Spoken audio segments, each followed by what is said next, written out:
ভিডিওটিতে দেখতে পাওয়া সুন্দর প্রাচুর্যটি পরেশনাথ বা পার্শ্বনাথ জৈন মন্দির নামে পরিচিত, যেটি 1867 সালে রায় বদ্রীদাস বাহাদুর দ্বারা নির্মিত।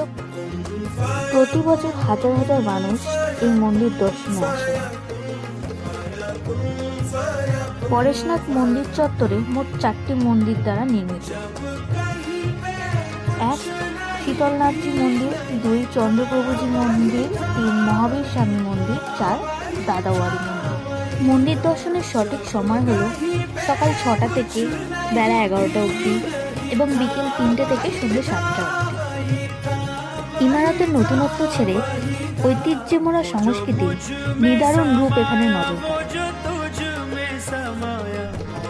এটি এমন একটি শান্তিপূর্ণ জায়গা যেখানে এসে শহরের মধ্যে থেকেও কোলাহল ভুলে গিয়ে মনের শান্তির পরশ পাওয়া যায়।